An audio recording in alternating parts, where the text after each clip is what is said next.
신명기 24장 말씀 함께 나누겠습니다. 신명기 24장은 약자에 관한 법이다 이렇게 볼 수 있습니다. 약자에 관한 법이다. 그럼 강자에 대한 법은 없느냐? 이 강자에 대한 법도 있죠. 그 강자가 약자를 보호하는 것이 하나님의 법이고, 약자는 하나님의 은혜로 보호함을 받는 것이 또한 하나님의 법입니다. 그런데 그러면 왜 약자만 보호하느냐? 강자는 그럴 만한 힘이 있으니까. 약자는 보호를 받아야 돼요. 인간 사회에서 강자가 약자에 대한 행위를 할 때 약자가 강자를 괴롭히는 건 아니니까 서로가 균형을 잡을 필요는 있다는 거죠. 근데 더 나아가서 이것은 생명에 대한 문제입니다. 특별히 신명기 말씀의 전반적인 것은 생명에 대한 관점을 가지고 있습니다. 그래서 하나님의 율법은 생명에 관한 중심으로 되어 있는 겁니다. 그래서 영혼을 살리고 생명을 살리고 고아와 가보와 객들을 죽지 않도록 그들을 보호하고 남은 것들을 남겨두고, 또 그들의 전진물이나 그들의 전당물을 잡더라도 그들의 생명을 보호하기 위하여 때가 되면 돌려줘라, 이제 이런 관점들을 보는 거죠. 근데 생명에 대한 관점을 보지 않으면 말씀을 해석할 수가 없는 겁니다. 그래서 그 의미의 저주로 새끼를 삼지 마라 이렇게 하면 이게 도대체 무슨 말이냐 이해를 할 수 없는 거죠. 생명에 대한 관점으로 보면 그 생명의 존재를 위하여, 그 생명을 살리기 위하여, 그 이 땅에 생명을 번성케 하기 위하여 그 의미의 저주를 줬는데, 그 의미의 저주로 새끼를 삶아버리면 그 새끼를 보존하는 목적도 없어지고, 그 저주로 생명을 살리는 목적도 없어져 버리고, 새끼도 없어져 버리고, 하나님이 주신 목적과 상반되는 일들을 하게 된다, 그런 의미를 가지는 겁니다. 그래서 심지어는 새에 둥지에서 알을 취하거든 그 어미는 취하지 마라 이렇게 얘기를 합니다. 우리가 생각하기엔 차라리 어미를 취하고 알을 놔둬라 이렇게 볼 수 있는데, 알을 취하고 어미는 놔둬라. 어미는 다시 알을 낳을 수 있는 거죠.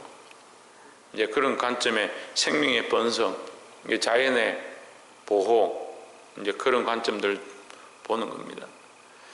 그래서 24장은 이제 약자에 대한 보호인데, 특별히 24장 1절에 보면 사람이 아내를 취하여 데려온 후에 수치되는 일이 그에게 있음을 발견하고 그를 기뻐하지 아니하거든 이혼정서를 써서 그 손에 주고 그를 자기 집에서 내어 보낼 것이요 했습니다. 자, 이 아내가 음란한 것이 있거나, 또는 이제 앞에서 우리가 22장, 23장에서 보았던 것처럼 여인의 순결함이 없는, 순결한 정표가 없으면 너희가 내어 보낼 수 있다, 이제 이렇게 말씀하고 있습니다. 그런데 이것이 빌미가 돼서 이스라엘 백성은 이걸 가지고 이혼 정서를 써서 아내를 내보내는 것을 아주 자연스럽게 행했습니다. 예수님께서 오셔서 너희 이혼하지 마라 이렇게 말씀하십니다. 여인의 음란한 일이 아니고는 이혼하지 말라. 근데 사실은 신명기 24장 1절부터 4절까지 있는 이 말씀도 사실은 이혼하지 마라, 할 수만 있으면 갈라지지 말고, 이혼하면 다시 만날 수 없으니까 갈라 쓰지 마라, 이제 이런 의미로 말씀하시는데, 사람들은 이 말씀의 의미는 빼놓고 자기들의 목적을 가지고 쓰니까, 남자들이 우선권을 가지고, 그러니까 강자의 권리를 가지고 정서 하나만 쓰면, 이혼 정서를 가지고 와서 제사장에게 내기만 하면 쉽게 이혼할 수 있는 그런 특권으로 사용하는 겁니다. 말씀을 자기를 위한 목적으로 쓰는 거죠. 결국 자기가 해석하고 싶은 대로, 자기가 편한 대로, 자기가 보고 싶은 대로 보는 겁니다. 너희는 할 수만 있으면 여인과 갈라지지 말고, 할 수만 있으면 이혼하지 말고, 할 수만 있으면 그를 긍휼히 여겨라는 의미에서 정할 수 없을 때는 이혼 정서를 들고 와서 해라. 근데 이혼 정서를 들고 올 때는 이유가 있어야 된다. 그 여인의 그 음란함 때문이다 라는 그 정서를 들고 와야 된다, 그렇게 하고 있는데, 그런 절차와 법을 만들어 놓은 것은 쉽게 행동하지 못하도록, 이유 없이 하지 못하도록 하기 위함이지만, 사람은 자기를 위한 목적으로 써버리는 겁니다. 우리는 말씀을 하나님의 목적, 하나님의 뜻을 위해서 사용해야 하고 하나님의 관점으로 볼 수 있어야 합니다. 하나님께서 왜 이 말씀을 주셨는가? 하나님께서 왜 우리에게 이 말씀을 하고 있는가? 이 말씀을 통해서 우리는 하나님의 뜻을 어떻게 발견해야 되고 우리 삶에 하나님의 영광을 어떻게 나타나게 하기 위해서 어떻게 적용해야 될까? 그렇게 말씀을 봐야 되지, 내 관점과 내 시각으로 보고 내가 원하는 대로 적용하고 내게 기뻐하는 것만 빼서 사용하면 그러니까 오류가 나는 겁니다. 그러니까 지키고 싶은 것만 지키는 거예요. 지금 11조 내는 문제도 한국교회 어떤 교회들은 11조를 반드시 하나님 앞에 드려야 된다 하고 어떤 교회는 11조를 왜 꼭 드려야 되냐, 그건 구약적인 관점이다 그렇게 말하고, 또 요즘 신세대 교회들은 11조고 헌금이고 낼 필요가 없다. 구약과 신약이 다르지 않고 하나님의 관점이 절대 다르지 않습니다. 그걸 왜 자기들 나름대로 다 해석합니까? 말씀대로 해석하면 되죠. 예수님도 오셔서 하나님 앞에 드릴 것들을 드리고 마땅히 바칠 11조를 하나님 앞에 드려야 된다고 말씀하시는데 왜 시대적 관점으로 신약과 구약을 다르게 보고, 그 신약과 구약이 따로 있고 구약과 신약이 따로 있고 또 현대가 따로 있고, 그럼 주님 오실 때가 되면 또 다르고, 말씀이 변하지가 않는데 왜 시대에 따라서 그 상황들을 다르게 봐야 되냐. 지금 교계에서 일어나는 가장 큰 변화 중에 하나는 비대면 예배다. 성경에 비대면 예배가 없습니다.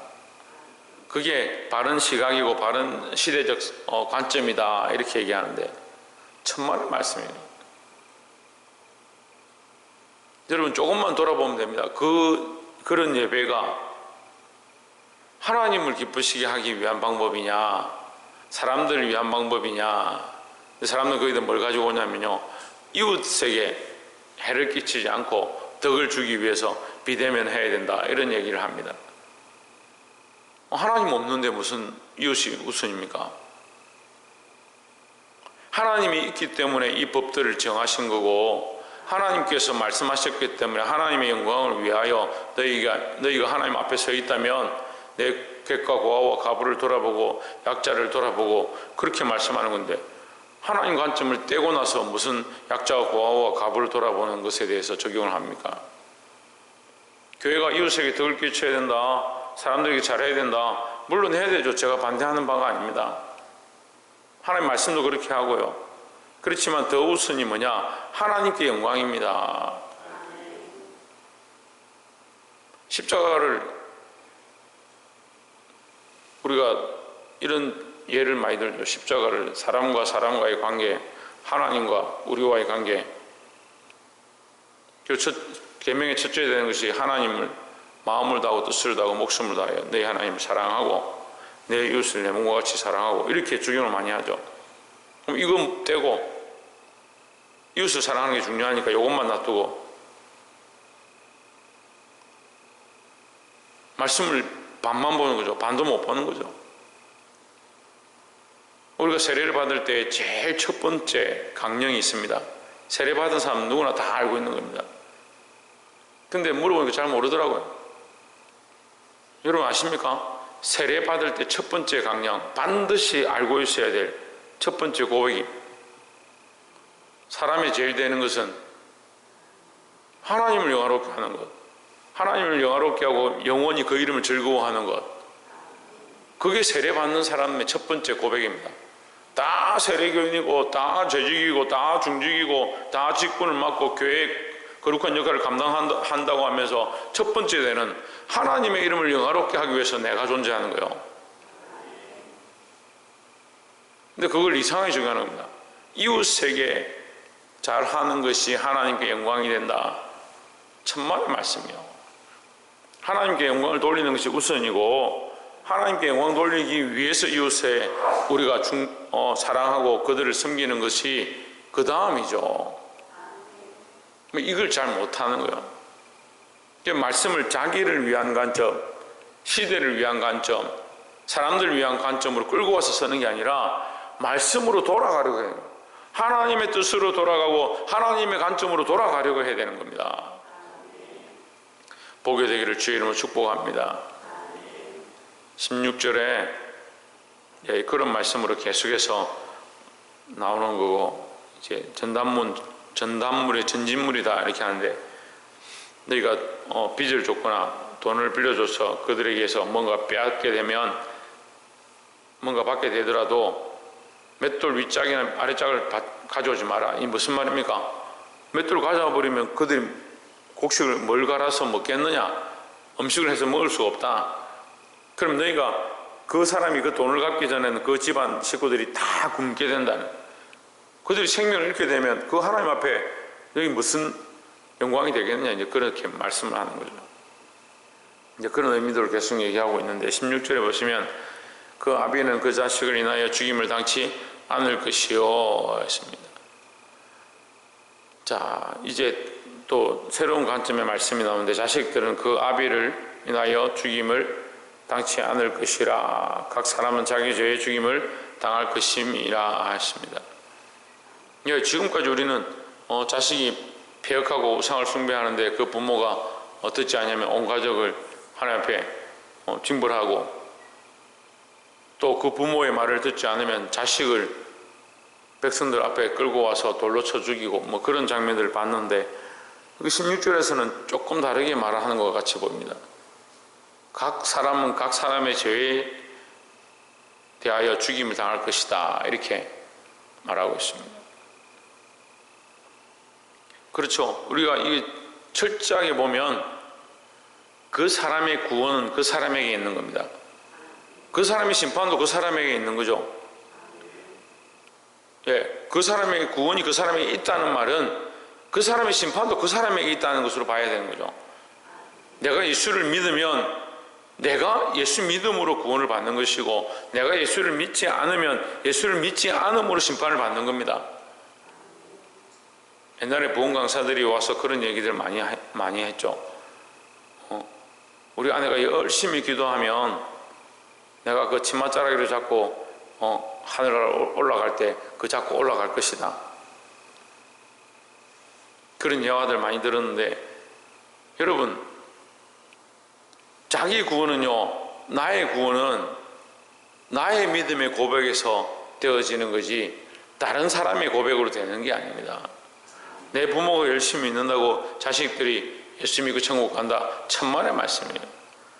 그런 기회가 오히려 많이 열려있고 말씀이 가까이 있으므로 구원받을 상황들이 되어지는 것이 감사하고, 그런 기회를 주어진 것이 감사할 뿐이지, 각자 자기 믿음으로 구원을 받는 거예요. 내 자신이 항상 깨어서 하나님 말씀 앞에 서고 하나님과의 관계 안에 서 있는 것이 중요하다는 겁니다. 우리 각자가 하나님 앞에 믿음으로 서고 내 자신의 믿음을 점검해보고, 내가 하나님을 영화롭게 하고 그 이름을 영원히 즐거워하는가, 하나님의 이름을 즐거워하는 거예요. 하나님의 이름이 나타나고 하나님의 이름이 영광받는 것을 즐거워하는 그런 신앙으로 살아야 되는 겁니다. 우리 각자의 신앙을 회복하기를 주의 이름으로 축복합니다.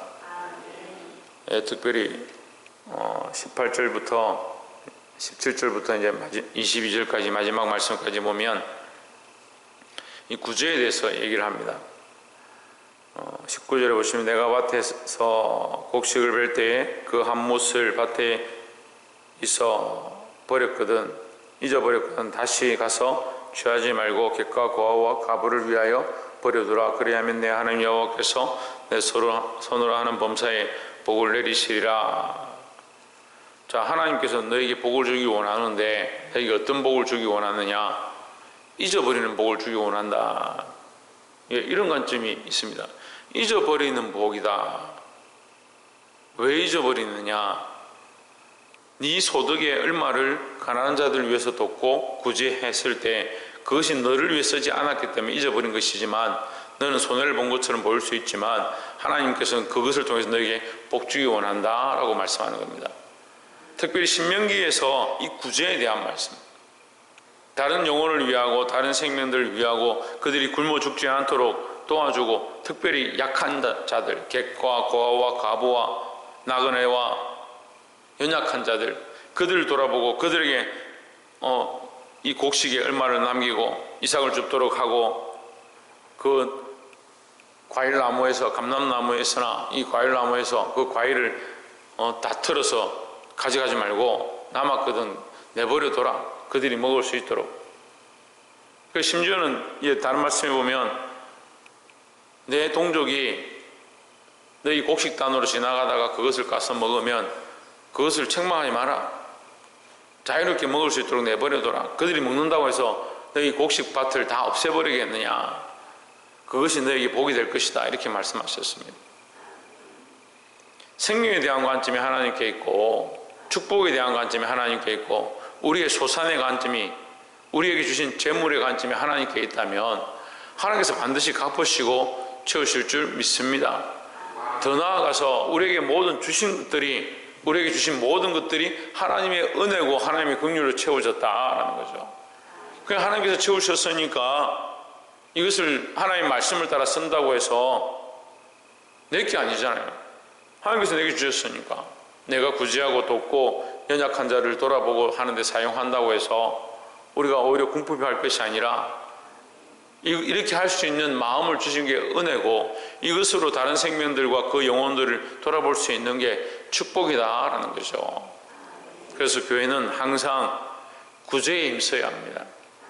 우리가 가진 것들을 나눠줄 수 있고 이웃들을 돌아볼 수 있는 그런 교회가 되기를 주의 이름으로 축복합니다. 말씀을 맺겠습니다. 종합적으로 다시 말씀드리면 교회가 구제에 힘쓰고 이웃을 돌아보고 연약한 자들에게 할 수만 있으면 많은 것들을 애써야 합니다. 그렇지만 그렇기 때문에 그것이 우선이 아니다라는 거죠. 그것 또한 하나님의 명령이다. 그래서 우리에게 가장 첫째 되는 것은 뭐냐? 항상 기억할 것, 하나님의 이름을 영화롭게 하고 하나님을 영화롭게 하고 영원히 그 이름을 즐거워하는 것이 우리가 해야 될 인간의 마땅한 기본 강령이다. 우리가 그 믿음을 가지고 하나님을 기쁘시게 하기 위하여 살아야 하고 하나님 앞에 서 있는 관점으로 함부로 이혼하거나 함부로 행동하거나 내 목적대로 성경을 보거나 그렇게 하지 말고